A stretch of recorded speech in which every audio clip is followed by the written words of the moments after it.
Hello बच्चों, क्या हाल चाल। उम्मीद है कि आप अच्छे होंगे। मैं नरेंद्र कुमार तहे दिल से स्वागत करता हूं एक्सपीरियंस इंस्टीट्यूट में। और आज हम आपके लिए लेकर आए बेहतरीन वीडियो होने वाली है। ठीक है, चैप्टर 7 की, इकोनॉमिक्स क्लास 12 की। ठीक है, तो देखते हैं। आज चैप्टर का नाम है समग्र मांग और समग्र पूर्ति। तो सबसे पहले इसमें हम क्या करते हैं, इस चैप्टर का नाम है समग्र मांग और समग्र पूर्ति। तो किसी भी चीज की स्टार्टिंग हम करते हैं आपकी इनकम से। ठीक है, कि सबसे पहले यहां पे क्या बताया गया, आपकी इनकम के बारे में बताया गया है। ठीक है, तो आपको याद रखना है कि इनकम को हम किससे डिनोट करते हैं, वाई से डिनोट करते हैं। ठीक है, इससे डिनोट करते हैं इनकम को, वाई से। ठीक है, इनकम क्या है, सबसे पहले आपको यह जानना पड़ेगा कि इनकम होती क्या है। ठीक है, तो इनकम क्या है, दो चीजों से मिलकर बनी है, सी और एस, उपभोग और बचत। यानी अगर हम इन दोनों का टोटल कर दें, मान लो किसी इंसान की 10,000 रुपए इनकम है। कितनी इनकम है, 10,000 रुपए इनकम है, तो उसमें खर्चे भी होंगे और उसकी सेविंग भी होगी। ठीक है, तो मान लेते हैं कि एक इंसान की 5,000 रुपए, यानी मान लेते हैं यहाँ पे 6,000 रुपए खर्चे हैं और 4,000 रुपए उसकी बचत है। तो दोनों को मिला के हमारी क्या बनती है, इनकम। तो इसलिए कहा जाता है, यहाँ पे लिखा भी है कि ये दोनों का, उपभोग तथा बचत दोनों का योग क्या कहलाती है, यहाँ पे आय है। ठीक है, आय कहलाती है। क्या कहलाती है, आय कहलाती है, यानी इनकम कहलाती है वो। ठीक है, अब आपको पता चला कि जब अगर हमने देखा कि इनकम के दो पार्ट होते हैं, इनकम के दो पार्ट होते हैं, एक खर्च किया जाता है और एक बचाया जाता है। ठीक है, तो इनकम का वो पार्ट जो खर्च किया जाता है उसे उपभोग कहते हैं, और इनकम का वो पार्ट यानी आय का वो भाग जो खर्च ना किया जाए उसे हम क्या कहते हैं, बचत कहते हैं। क्या कहते हैं, बचत कहते हैं। ये चीज आपको पता चल गया। तो यहां पे भी लिखा है कि आय का वो भाग जो वस्तु सेवाओं पर, यहां पे गलती से हो गया है। ठीक है, पीपीटी वाले भैया पे गलती हो गई है। ठीक है, तो यहां पे व्यय किया जाता है, उपभोग कहलाता है। ठीक है, तो सिंपल सी बात है, आपको समझ में आ गया हो। उपभोग क्या है, इनकम का वो पार्ट जो खर्च किया गया उसे उपभोग कहते हैं। तो यहां पे क्या हो जाएगा, नेक्स्ट हम देखते हैं। अब बचत, बचत के बारे में क्या है, यानी कि सेविंग। ठीक है, यानी कि बचत क्या है, देखो इनकम का वो पार्ट जो वस्तु और सेवाओं पर, फिर पीपीटी वाले भैया पे गलती हो गई है। ठीक है, यहां पे भी ये क्या है, यहां वह लिखना था, वह नहीं किया जाता, वो क्या कहलाता है, बचत कहलाता है। ठीक है, यानी इनकम का वो पार्ट जो खर्च कर दिया, उपभोग, और इनकम का वो पार्ट जो खर्च नहीं किया उसे हम बचत कहते हैं। ठीक है, समझ में आ गया होगा। नेक्स्ट में हम फिर चलते हैं आगे। ये तितली से उड़ गई यहाँ पे। ठीक है, और आगे अगर हम देखें तो अब हम जो पढ़ने वाले हैं वो इन्वेस्टमेंट के बारे में पढ़ने वाले हैं। किसके बारे में पढ़ने वाले हैं, इन्वेस्टमेंट। ठीक है, इन्वेस्टमेंट मतलब इसे बोलते हैं हिंदी में निवेश बोलते हैं। क्या बोलते हैं, निवेश। ठीक है, निवेश। ठीक है, अब ये निवेश होता क्या है कि हम कहते हैं भाई पैसा लगा रहे हैं, हम इन्वेस्टमेंट कर रहे हैं। ठीक है, यानी कि सारे इन्वेस्टमेंट, सारे निवेश पैसा कमाने के लिए नहीं होते भैया। कुछ चीजें पैसा कमाने के लिए होते हैं और कुछ निवेश जन कल्याण के लिए भी होते हैं। और जन कल्याण कौन करती है, सरकार करती है। और पैसा कौन कमाता है, प्राइवेट बंदे, नॉर्मल आप और हम। ठीक है, ये होता है। तो कुल मिला के निवेश को दो पार्ट्स में बांट सकते हैं, एक जन कल्याण के लिए और एक लाभ कमाने के लिए। तो यहां पे हम जो ये डायग्राम आपको दिख रहा है ना, यहां पे ये जो है ये आपका आय है, ये भी आपका आय है। ठीक है, तो देखो आय प्रेरित निवेश, दो तरह के निवेश होते हैं, एक होता है आय प्रेरित और एक होता है स्वचालित। यानी निवेश को हम दो तरह के नाम दे सकते हैं, एक होता है आपका आय प्रेरित। ठीक है, एक आय प्रेरित निवेश होता है और दूसरा आपका होता है स्वचालित निवेश। ठीक है, स्वचालित या इसको स्वतंत्र निवेश भी कह सकते हैं। आय प्रेरित निवेश होता है, देखो इस चीज को ही समझ लो कि इनकम जो कि आय के बढ़ने पर यह निवेश बढ़ जाता है और आय के कम होने पर यह निवेश क्या हो जाता है, कम हो जाता है। इसका उद्देश्य क्या होता है, लाभ कमाना। यानी कि जब भी आपको ऐसा लगे कि इन्वेस्टमेंट जो भी पैसा कमाने के लिए किया गया है, यानी आय के बढ़ने पर बढ़ता है और आय के कम होने पर कम हो जाता है, ऐसे निवेश को कहते हैं हम आय प्रेरित निवेश। क्या बोलते हैं, आय प्रेरित निवेश। ठीक है, अब मान लो मेरे एक दोस्त है, उसकी इनकम ज्यादा है, तो जिसकी इनकम ज्यादा होगी वो इन्वेस्टमेंट क्या करेगा, ज्यादा करेगा। और हमारी इनकम कम है तो हम इन्वेस्टमेंट, हमारी इनकम कम होगी तो हम इन्वेस्टमेंट भी कम करेंगे। यानी कि यहां पे लिखा भी है कि इसको लाभ प्रेरित निवेश भी कहते हैं। यह निवेश आय के प्रत्येक स्तर पर बदलता रहता है, आय के बढ़ने पर बढ़ता है और आय के कम होने पर कम होता है। इसका उद्देश्य क्या होता है, लाभ कमाना होता है और जन कल्याण बिल्कुल भी नहीं होता। ठीक है, पैसे के बारे में सोचते हैं, यहाँ पे हम प्रॉफिट के बारे में ज्यादा सोचते हैं। ठीक है, तो ये आपको समझ में आ गया होगा। ठीक है, क्या कहना चाह रहा है। ठीक है, आगे देखते हैं, ठीक है।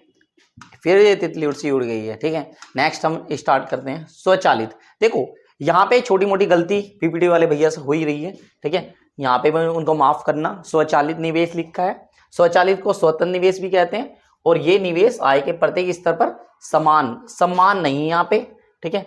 यहाँ पे थोड़ी सी गलती हो गई है, ठीक है, देखते हैं, ठीक है। यहाँ पे जो पीछे है आपका, ठीक है, यहाँ पे आपका समान की जगह यहाँ पे समान है, ठीक है। यहाँ समान नहीं है, यहाँ पे समान है, ठीक है। अब देखो कुल मिला के ये देखें तो कहने का मतलब सरकार करती है, इसका उद्देश्य लाभ कमाना नहीं होता। ये जो आपको लाइन, सीधी लाइन दिख रही है, ये सरकार कर रही है। अब सरकार ने कह दिया कि हम तो मेन रोड बनाएंगे, ठीक, क्या बनाएंगे, मेन रोड। अब इनके पीछे क्या है, यहाँ पे कुछ गलियां भी होंगी, इनको अटैच करती होंगी, कुछ गलियां यहाँ पे भी होंगी, और यहाँ की जो जनता है जो गलियों में रहती है, और वो सरकार से कहे कि रोड तो बना रहे हो, हमारी गली भी बना दो, हमसे ले लेना चंदे वंदा कुछ, हम भी पैसा लगा देंगे, ठीक है, हमारी गली वली भी बना दो। तो सरकार कह रही कि मैंने इस चीज का ठेका नहीं लिया, मैंने एक बार कमेंटमेंट कर दी कि ये वाला रोड बनेगा तो यही वाला रोड बनेगा, ठीक है, इन गलियों से मेरा कोई लेन देना नहीं है। इसका कहने का मतलब ये है कि लोगों की इनकम से कोई मतलब नहीं सरकार को, चाहे लोग उनकी इनकम चाहे बढ़े चाहे घटे, लेकिन हर एक लेवल पे ये क्या रहता है, समान रहता है, ठीक है। तो इसे कहते हैं स्वचालित निवेश, जो इनकम के हर एक लेवल पे क्या रहता है, समान रहता है, यानी इनकम के बढ़ना घटना इस पे कोई फर्क पड़ने वाला नहीं है। तो आपको समझ में आ गया होगा, चलो ठीक है, अच्छी बात है। नेक्स्ट चलते हैं। अब देखो ध्यान से समझना कि यहाँ पे आपका कुल मांग के लिए आपने 11th में पढ़ा होगा मांग, अब हम पढ़ेंगे कुल मांग। अब कुल मांग क्या होता है, कुल मांग ये होती है एक अर्थव्यवस्था होती है, जैसे हम पूरे देश में रहते हैं तो उसे क्या कहते हैं, अर्थव्यवस्था कहते हैं। क्या बोलते हैं, अर्थव्यवस्था। तो अर्थव्यवस्था का मतलब ये होता है कि एक अर्थव्यवस्था में जितने भी लोग हैं ना, सारे क्या है, एक अर्थव्यवस्था मतलब एक देश के जितने भी लोग डिमांड कर रहे हैं, चाहे अपने यूज करने के लिए कर रहे हैं, उपभोग के लिए कर रहे हैं, या बेचने के लिए कर रहे हैं, उन सबका जोड़ क्या कहलाता है, कुल मांग कहलाता है। अर्थात कोई भी ऐसी मांग चाहे उपभोग के लिए की गई हो या निवेश मतलब बेचने के लिए की गई हो, उन दोनों का जोड़ क्या कहलाता है, कुल मांग कहलाता है। तो यहाँ पे ये पूछा है कि कुल मांग, अब ध्यान समझना, कुल मांग, समग्र मांग, सामूहिक मांग, समस्त मांग, ये सारे ना एक ही वर्ण है, ठीक है। इनको बस नामकरण कर दिया है क्योंकि हिंदी में बात है और हिंदी में जज्बात है, मतलब वही चीज है कि ये चीज कर दिए गए इसको। इसके घटक बता दिया, घटक मतलब इसके पार्ट के बारे में बता दिया कि इसके कौन कौन से मिल, यानी कि डिमांड, इसे कहते हैं एडी। एडी मतलब कुल मांग कहते हैं। ये दो चीजों से मिलकर बनी है, C+I, इसका मतलब ये उपभोग होता है, ये निवेश होता है, इन दोनों को मिलकर क्या बनी है, कुल मांग बनी है। क्या बनी है, कुल मांग, ठीक है। अब तो कुल मांग को, यहाँ पे कुल मांग से आप क्या समझते हो, इसके घटक बताओ, यानी घटक मतलब ये वाले जो पार्ट है ना, ये इसके घटक यानी कि इसके मध्य कहलाएंगे, ठीक है। बाकी इसके यही इसके नाम भी हैं, इसको अलग अलग नाम से जानते हैं, सामूहिक मांग, समग्र मांग, ठीक है। तो इसने क्या लिखा है, एक अर्थव्यवस्था में समस्त उपभोक्ताओं द्वारा वस्तु सेवाओं की जो मांग की जाती है उनके कुल जोड़ को कुल मांग कहते हैं। अर्थात चाहे उपभोग के लिए या बचत के लिए, चाहे उपभोग के लिए खरीदा हो या बचत करने के लिए। बचत की जगह यहाँ पे ना गलती हो गई, यहाँ भी पीपीटी वाले भैया पे गलती हो रही है, इसको भी आप उपभोग की जगह यहाँ पे आपका ये काट देना बिल्कुल ही। उपभोग और निवेश दोनों का योग क्या कहलाता है, कुल मांग कहलाता है। जैसे आपको अभी दिखाया गया है कि एडी बराबर क्या थे लिखा है, C+I लिखा है, ठीक है, ये आपका सही है, ठीक। तो समझ में आ गया होगा, कुल मांग का मतलब एक अर्थव्यवस्था में जो भी चीज, जितनी भी डिमांड की जाती है, चाहे उपभोग करने के लिए करी हो, चाहे निवेश करने के लिए करी हो, उपभोग करने के लिए करी हो या बेचने के लिए की गई हो, उन दोनों का जोड़ ही क्या कहलाता है, आपका कुल मांग कहलाता है, ठीक है। अब देखो यहाँ पे दिखा दिया गया है, यहाँ पे एडी बराबर क्या दिया है, C+I, जहाँ पे ये कुल मांग है, ये उपभोग है, और ये आपका निवेश मतलब इन्वेस्टमेंट है, ठीक है।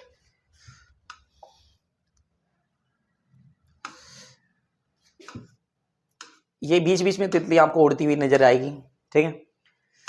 हमारे पीपीटी वाले भैया ने बहुत कमाल करा है, कमाल की पीपीटी बनाई है, ठीक है।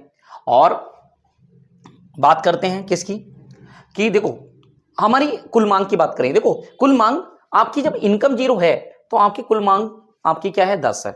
आपकी कहते हैं कि आप कमाना छोड़ सकते हो, खाना कभी नहीं छोड़ सकते। जब आपकी इनकम 0 हो और तब भी आप कुछ क्या करो, खर्च करो, तो जब जीरो इनकम होने पर आप कुछ खर्च करते हो तो इको की लैंग्वेज में उसको क्या बोलते हैं, उसको स्वायत्त उपभोग।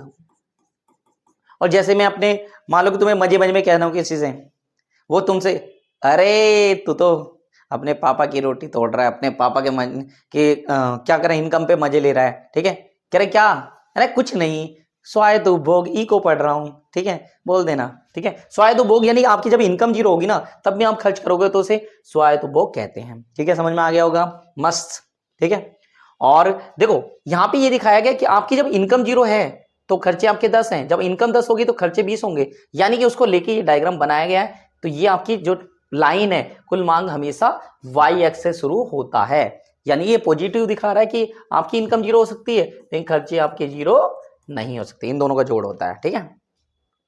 अब कुल मांग, जैसे कि अभी बताया था कि कुल मांग के कुछ घटक होते हैं, एडी बराबर क्या होता है, सी प्लस आई, सी प्लस आई मतलब उपभोग और निवेश, ठीक है, ये दोनों को मिला दिया जाए तो कुल मांग के घटक बन जाते हैं, क्या बन जाते हैं, कुल मांग के घटक, ठीक है। अब देखो ध्यान समझना कि कुल मांग के घटक कौन कौन से हैं। देखो सबसे पहले हम बात करें कुल मांग के, पहला घटक, पहला होता है सी, सी का मतलब ग्रस्त का उपभोग, जिसे सी से दिखाते हैं। कुल मांग के दो घटक होते हैं, एक ग्रस्त का उपभोग, इसमें परिवार द्वारा वस्तु और सेवाओं की जो मांग की जाती है वह शामिल होती है, किसमें, कुल मांग में, ये चीज है। तो पहला होता है ग्रस्त का उपभोग, ठीक है, यानी कि देखो ध्यान समझना, दूसरी चीजें, एक होता है सरकार का उपभोग, इसमें ये दोनों सी को दिखा रहे हैं, ये दोनों जो पॉइंट आपको दिखा रहे हैं ना, जैसे कि एडी जिससे किससे मिलकर बना है, इस इससे मिलकर बना है, तो ये आपका उपभोग को दिखाएंगे। एक परिवार का खर्चा हो गया जिसमें परिवार इस्तेमाल करेगा वस्तु और सेवाओं की डिमांड, जो कौन कर रहा है, परिवार कर रहा है, वो ग्रस्त का उपभोग कहलाएगा। जो सरकार डिमांड करेगी वो सरकार का उपभोग कहलाएगा, ठीक है। अब हम इसके बारे में जान लेते हैं थोड़ा, इन्वेस्टमेंट के बारे में, ठीक है। तो नेक्स्ट हमारा देखो दो पॉइंट इसके ये हो गए, एक होता है आपका इन्वेस्टमेंट, निवेश। इसमें इन्वेस्टमेंट देखो, इन्वेस्टमेंट कोई भी कर सकता है, परिवार पैसा कमाने के लिए कर सकती है, लेकिन सरकार जन कल्याण के लिए करती है। तो इसमें परिवार द्वारा और सरकार द्वारा, दोनों के द्वारा जो भी इन्वेस्टमेंट किया जाएगा वो आपका इसमें शामिल हो जाएगा, किसमें, निवेश में। तो इसमें परिवार और सरकार द्वारा जो निवेश किया जाता है वह शामिल है, ठीक है। शुद्ध निर्यात क्या होता है, शुद्ध निर्यात होता है, आपने पता शुद्ध निर्यात, अगर आपको बात करनी है शुद्ध निर्यात की, शुद्ध निर्यात, तो आपको पता होना चाहिए क्या, निर्यात माइनस आयात, इसको निर्यात कहते हैं, इसको आयात कहते हैं। निर्यात में से आयात घटा देते हैं तो हमारा शुद्ध निर्यात निकल जाता है, क्या निकल जाता है, शुद्ध निर्यात। तो इसका मतलब विदेशों को बेचना, विदेशों से खरीदना। तो इसमें विश्व के साथ हुए जो भी निर्यात हो आयात हो, चाहे परिवार ने करा हो चाहे सरकार ने करा हो, दोनों ही आयात और निर्यात शामिल हो जाते हैं किसमें, शुद्ध निर्यात में, ठीक है। तो ये चीज समझ में आ गया होगा। तो इसमें परिवार और सरकार द्वारा शेष विश्व के साथ जो भी क्या किया जाएगा, निर्यात किया जाएगा और आयात किया जाएगा, वह शामिल किसमें हो जाएगा, आपके शुद्ध निर्यात में, ठीक है, समझ में आ गया होगा। नेक्स्ट देखो, अब आते हैं आपकी कुल पूर्ति, ठीक है। देखो जिस तरह से कुल मांग होती है ऐसी आपकी कुल पूर्ति को एएस कहते हैं, एग्रीगेट सप्लाई कहते हैं। बाकी इसको भी एक बार आप देखो, ठीक है, यहाँ पे भी सेम चीजें आपकी नाम आ गए, कुल पूर्ति, ठीक है। कुल पूर्ति से आप क्या समझते हो, इसके भी घटक होते हैं, इसके भी हम क्या करते हैं, घटकों को बताना है। यहाँ पे घटक हैं जो इसके पॉइंट है, बाकी इसको जहां मांग है वहां पे पूर्ति कर दिया गया है, समग्र मांग समग्र पूर्ति ये सारे चीज कर दिया गया है, इसके भी यहाँ पे घटक बताने हैं, ठीक है। तो देखिए क्या होता है, एक अर्थव्यवस्था में, देखो एक अर्थव्यवस्था में जितने भी सप्लायर हैं, एक अर्थव्यवस्था में जितने भी सप्लायर हैं, तो सभी लोग एक चीज तो बेच नहीं रहे, सभी लोग क्या कर रहे हैं, अलग अलग चीजें बेच रहे हैं, कोई जूते बेच रहा है, कोई चप्पल बेच रहा है, कोई कपड़े बेच रहा है, कोई कुछ बेच रहा है। तो एक अर्थव्यवस्था में सारे लोग, जितने भी सारे विक्रेता हैं, वो मिलकर जो भी मार्केट में सप्लाई करेंगे उनका जोड़ क्या कहलाता है, कुल पूर्ति कहलाता है। क्या कहलाता है, कुल पूर्ति। यानी कि कुल पूर्ति जो होती है ये उपभोग और बचत दोनों का क्या होती है, जोड़ होती है। इन दोनों का जोड़ क्या कहलाता है, कुल पूर्ति। कुछ चीजें मार्केट में उपभोग कर ली जाती हैं और कुछ चीजें बिना बिकी रह जाती हैं। लेकिन मार्केट में देखो सिंपल सी चीज है, मार्केट में चीजें लाई जाती हैं चाहे बिके या ना बिके, कुछ चीजें यूज कर ली जाती हैं और कुछ चीज दुकान पे ऐसी भी होती हैं वो कभी कभार ही उनका इस्तेमाल किया जाता है, ठीक है, लेकिन वो सप्लाई मार्केट में जरूर की जाती है। तो उपभोग और बचत यानी कंजप्शन और सेविंग दोनों का जोड़ क्या कहलाता है, आपका कुल पूर्ति कहलाता है। तो यहां पे लिखा भी है, क्या लिखा है, एक अर्थव्यवस्था में समस्त विक्रेता द्वारा वस्तु सेवाओं की जो पूर्ति की जाती है उनके कुल जोड़ को कुल पूर्ति कहते हैं, अर्थात उपभोग और बचत दोनों का जोड़ क्या कहलाता है, हमका कुल पूर्ति कहलाता है। ठीक है, समझ में आ गया होगा। तो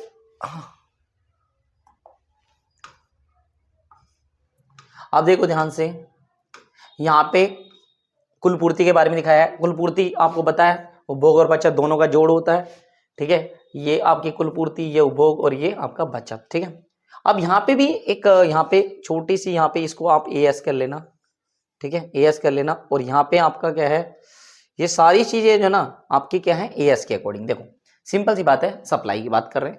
देखो सप्लाई, जब आपकी इनकम जीरो हो तो सप्लाई भी हमेशा क्या होती है, आपकी जीरो होती है। क्या होती है, आपकी जीरो होती है। ठीक है, कैसे, मान लो आपकी एक बेकरी है, आप क्या बनाते हो, आप बनाते हो फैन। ठीक है, तो आपके फैन तो बिक जाते हैं लेकिन आपके पापे नहीं बिकते, तो क्योंकि लोग आपके फैन है। ठीक है, तो आपकी क्या करेंगे, सप्लाई किसकी किसकी ज्यादा बिक रही है, यानी किसकी ज्यादा सेल हो रही है, शायद की बात है आपके फैन की, क्योंकि लोग आपके फैन है। ठीक है, तो यानी कि जिस चीज से आपकी इनकम जीरो उसकी सप्लाई भी जीरो होती है, और जिस प्रोडक्ट से आपकी सप्लाई तभी ज्यादा, जिस प्रोडक्ट से आपकी इनकम होने लगे उसकी सप्लाई भी बढ़ जाती है। तो कहने का मतलब, इसलिए जीरो इनकम पे सप्लाई भी जीरो। जैसे आपका ये प्रोडक्ट बढ़ा तो आपकी सप्लाई, यहाँ पे हम एएस दिखाते हैं, यहाँ पे आपकी इनकम वाई को, यहाँ पे हम इनकम को यानी आय को दिखा देते हैं। ठीक है, इनकम 10, सप्लाई भी 10, इनकम 20, सप्लाई भी 20, यानी कि कुल मिला के ऐसा चलते ही रहती है। ये इस तरह से आप इसके ऐसा बना सकते हैं, इसको ऐसा समझ सकते हैं। ठीक है, जैसे बढ़ती रहती है। ठीक है, क्लियर हो गया होगा।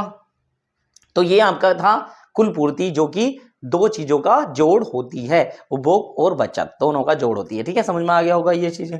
ठीक है, बहुत बस तरीके से। ठीक है, अब हम नेक्स्ट चीज पे जा रहे हैं। ठीक है, और देखो अब इन दोनों का आपने जो चीज पढ़ी, आपने मांग भी पढ़ लिया और कुल पूर्ति भी पढ़ लिया। अब हम क्या पढ़ेंगे, इन दोनों का संतुलन पढ़ेंगे। देखो, और भाई साहब क्या क्वेश्चन ही क्वेश्चन, क्वेश्चन ही क्वेश्चन, पेपर में यही आपको क्या कर देंगे, बेहोश कर देंगे। ठीक है, क्या बोला, आय व रोजगार का निर्धारण, जीडीपी संतुलन, राष्ट्रीय आय का संतुलन स्तर, पूर्ण रोजगार का संतुलन स्तर, अल्पकालीन संतुलन स्तर, कुल मांग और कुल पूर्ति के द्वारा आय का स्तर कैसे निर्धारित होता है। ठीक है, तो ध्यान रखना कैसे होता है। आपने ये पढ़ लिया, सप्लाई पढ़ ली, डिमांड पढ़ ली। ठीक है, दोनों यहाँ पे एक दूसरे के बराबर होते हैं, ये आपका संतुलन हो गया, ये आपका क्या हो गया, संतुलन। देखो अब इस चीज को ध्यान से समझना। ठीक है, यहाँ पे क्या बोला है, देखो सबसे पहले प्रोफेसर केन्स थे, प्रोफेसर केन्स। ठीक है, इस पे ज्यादा ध्यान दे लेना, ये वो बंदा है जिसने संतुलन करा है। प्रोफेसर केन्स के अनुसार उन्होंने कहा कि जिस पॉइंट पे, देखो ये जो लाइन है कुल मांग, और ये जो लाइन आपको दिख रही है कुल पूर्ति, दोनों क्या करते हैं, एक दूसरे को स्पर्श करते हैं। उस पॉइंट पे एक इनकम डिसाइड हो जाती है, उसी को जीडीपी संतुलन स्तर, पूर्ण रोजगार का संतुलन स्तर, आय का संतुलन स्तर, सब कुछ इसी को बोलते हैं। ठीक है, इसको कहा जाता है। ठीक है, तो क्लियर हो गया होगा कि कहां पे होती है, जहां पे दोनों चीजें एक दूसरे के बराबर होती हैं, मतलब एक दूसरे को स्पर्श करती हैं। इस पॉइंट पे एडी बराबर एस इक्वल टू वाई, यानी ये चीजें तीनों एक पॉइंट पे बराबर हो जाती हैं। अब मान के चलो, देखो यहां पे हम इस पॉइंट को, देखो y आपको दिख रहा है, ये आपको कुछ समय के लिए नहीं मानना। ठीक है, और ये आपकी एस है। ठीक है, तो ये एस आपकी कितनी है, 80। ये दोनों चीजें मान लेते हैं आप 80 है। ठीक है, 80 बीच वाली लाइन आप कुछ समय के लिए इग्नोर कर दो, और मान लेते हैं कि ये वाला बाद में हमने इनको संतुलन मान लिया कि ये भी क्या है हमारा 80 है। तीनों पॉइंट पे ये तीनों क्या हो गए, आपके 80 हो गए। अब ऊपर वाले पॉइंट कैसे आएंगे, इसमें 5 5 माइनस कर देना, और इसमें 5 प्लस कर, नीचे वाले में प्लस कर देना, ऊपर वाले में माइनस कर देना, तो आपकी एडी की लाइन आ जाएगी। क्या आ जाएगी, आपकी एडी की लाइन। तो ये होता है जहां पे तीनों एक पॉइंट पे एक दूसरे को स्पर्श करें, वही आपका क्या होता है, आय का संतुलन स्तर या पूर्ण रोजगार का संतुलन स्तर कहलाता है। ठीक है, ये चीज आपको पता चल गया होगी। ठीक है, कि जिस पॉइंट पे तीनों एक दूसरे के बराबर होती है उसे संतुलन कहते हैं। ठीक है, अब इसके बाद अगर हम देखें, इसके ऊपर ना एक क्वेश्चन आता है यहाँ पे, बहुत ही इंपॉर्टेंट क्वेश्चन है। यहाँ पे क्या आ रहा है ये, देखो ध्यान से। ठीक है, यहाँ पे अल्पकाल, देखो सिंपल सी बात है, आपने ये संतुलन तो पढ़ लिया, ये तो चीज आपने पढ़ ली कि जहां पे आपका एएस और आपका जो है ये एडी है, ये संतुलन है, ये आपका क्या है, ये संतुलन है, ठीक है। अब उसने कहा कि अल्पकाल में, जब भी आपके पास अल्पकाल होता है, अल्पकाल तुम्हें पता ही है छोटा समय होता है, तो उसमें सप्लाई को तो नहीं बढ़ा सकते, लेकिन डिमांड को चाहे तो बढ़ा सकते हैं चाहे घटा सकते हैं। तो आपने कहा, पापा से कहा, पापा कल मुझे क्या चाहिए, 5,000 रुपये चाहिए। क्या चाहिए, 5,000 रुपये। तो सप्लाई करने वाले कौन है, पापा जी। लेकिन आप कौन करने, तुम कौन हो, डिमांड करने वाले।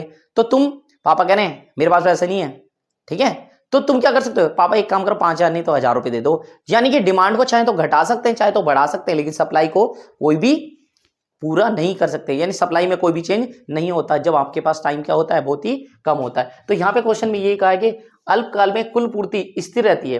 कुल पूर्ति, यहाँ पे जो वर्ड है ना, देखो ये जो है आपका, ये स्थिर है, यहाँ पे ये जो है ना स्थिर, मतलब स्थिर है, मतलब अल्पकाल में पूर्ति स्थिर रहती है और कुल मांग में परिवर्तन होता है।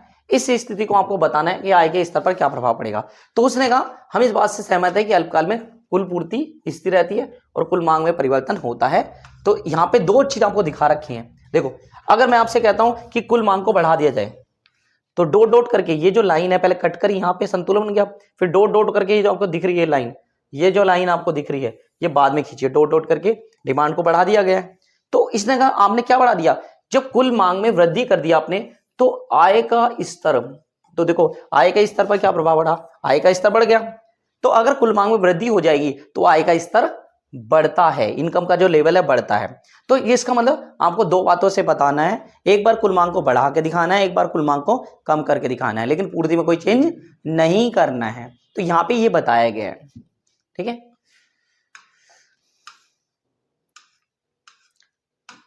देखो अब यहाँ पे कह रहा है कुल मांग में कमी होती है तो क्या होता है, कुल मांग में नीचे डॉट डॉट करके ये जो लाइन है ऊपर खींची थी अब नीचे खींच दी है, तो डॉट डॉट करके टच कहाँ करा, यहाँ पे, इसको यहाँ मिला दिया। तो आय के स्तर पर क्या प्रभाव पड़ा, कुल मांग में अगर कमी कर दी जाए तो आय का स्तर भी कम हो जाता है, ठीक है। तो कुल मांग में वृद्धि कर दी और कुल मांग में हमने कमी कर दी, ठीक है, ठीक है। तो ये चीज कुल मिला के इस वीडियो का एंड यही होता है, ठीक है। हम नेक्स्ट वीडियो के साथ फिर मिलेंगे, ठीक है। अगर आपको ये वीडियो अच्छी लगी तो इस चैनल को सब्सक्राइब करना मत भूलिएगा और जितनी हो सके अपने दोस्त के साथ शेयर करना मत भूलिएगा, ठीक है। नेक्स्ट वीडियो के साथ फिर मिलते हैं, ओके बाय।